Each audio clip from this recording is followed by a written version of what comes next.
In this video, I want to share with you guys a 10 position portfolio that I built out that offers an absolute ton of growth potential and a ton of income potential from day one. Now, like I said, this entire portfolio is going to be made up of 10 different positions that are each going to be 10% of the portfolio. So super simple to implement, honestly. And with these 10 positions alone, you're pretty much going to have exposure to more or less anything any investor in the entire market would possibly want. Now, that being growth potential, income potential, tax efficiency, and even super high yield and super high growth.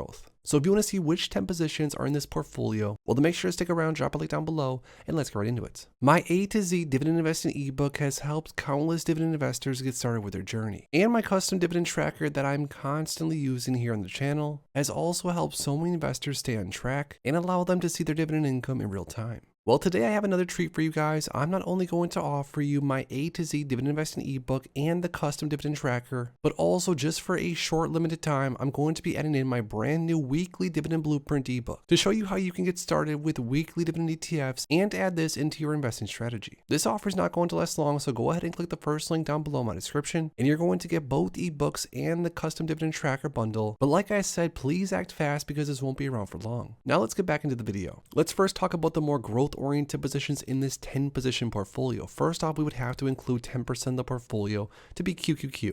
Now, the overview for QQQ is that it tracks the Nasdaq 100 index, of course, giving you access to the performance of the 100 largest non-financial companies listed on the Nasdaq. The fund and index are rebalanced quarterly and reconstituted annually. Now, QQQ has been very hard to outperform. I mean, the crazy thing is that even if you stack it up next to the S&P 500, it's outperformed that index over multiple different timeframes. This ETF is not going to offer a lot of income potential, but like I said, for the growth-oriented area in the portfolio, QQQ is going to be an amazing position to have. The next 10% of the portfolio would have to be VIG or the Vanguard S&P 500 ETF. We, of course, want some Nasdaq exposure, but also some super high-quality S&P exposure, which VIG offers for very cheap. Now, S&P 500 exposure is honestly crucial for almost anyone's portfolio. This is because the S&P 500 index represents 500 of the largest US companies.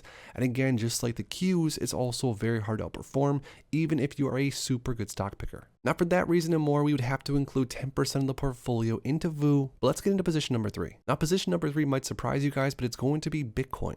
I personally don't have that much exposure to Bitcoin or crypto in general in my portfolio as of right now, but I have been adding some Bitcoin exposure over the last several weeks. Now, with 10% of the portfolio having exposure to Bitcoin, because Bitcoin is relatively high beta, there is going to be a chance that the portfolio could dump a lot and or grow a ton in a short time frame, which might or might not be something an investor would want. But 10% of the portfolio for this video's example is going to be Bitcoin. Now we're going to get into some dividend growth and some higher yielding names, so this is going to sort of hit home a lot closer to what my actual portfolio looks like and what I personally like. But again, some growth names are also amazing. SEG is going to be the first dividend growth position. This ETF is amazing because it's grown over time. It's offered a nice amount of dividends and dividend growth to investors. It's relatively tax efficient and very well diversified. The next position is going to be Devo. Now we're getting into some more income oriented ETFs. Devo offers exposure to a small basket of holdings that would cover calls, offers a decent amount of income potential. We're talking about a 5% distribution rate. Now, again, because most of the holdings that we talked about so far in this video are going to offer a lot more growth exposure, Devo and the rest of the names that I'm going to talk about are going to cover things on the income side. Now, of course, if you're more of a growth investor and or an income investor, pick different names that match what you're looking for. I always say the number one thing any investor should do, especially if you're just getting started, is build out a strategy. Ask yourself, what are you looking to solve for? Do you want income? Do you want growth? Do you want a little bit of both? Ask yourself what you're looking for. The next ETF is going to be QDVO, one of my new favorites. This ETF is very similar to Devo, buys into a small basket of holdings, but for this ETF, it is seeking to provide capital appreciation and secondarily high income potential. Now, the distribution rate for QDVO is around 10% plus as of right now, so there is a ton of income potential, but this one definitely worth looking into if you haven't looked into this one already. Now we're getting into some very high yielding names, JEBQ, which offers around a 12% yield and offers Nasdaq 100 exposure. They might be asking, well, we already own the Qs. Like I said, there is going to be some overlap in this portfolio. No big deal. This portfolio in general is just for fun. Building a portfolio can be done however you want. In my portfolio personally, I have tons of overlap with different ETFs or even different stocks in some way, shape, or form. But with this ETF, you're getting Nasdaq exposure, but through a premium income settings. So you're not necessarily going to have massive upside for the Nasdaq, but you are going to have a ton of income potential. Another Nasdaq ETF that I would want to include in my portfolio, like I said, there is lots of overlap in lots of these different names holdings, as well as some of their strategies. But again, every ETF does have their own strategy. One of the big questions I always get is that why do you own so many different ETFs that might hold on to the same thing? Well, I could go on and on exactly why that is, but basically in a simple sentence, every ETF offers their own specific strategy, more or less. Offers around a 14% distribution rate, would also be in this 10 position portfolio.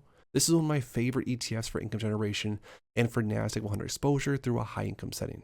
Now, the last two positions in this 10 position portfolio would have to be SPY or the newest S&P 500 high income ETF, another of my absolute favorite income oriented ETFs. 12% yield here, S&P 500 exposure through an income oriented strategy, fairly consistent payout since inception. And on top of that, this ETF and the last one are relatively tax efficient. Now, the last and final ETF in this 10 position portfolio before I share with you guys the entire portfolio in a single picture is going to be OMA, the VistaShares Target 15 Berkshire Select Income ETF.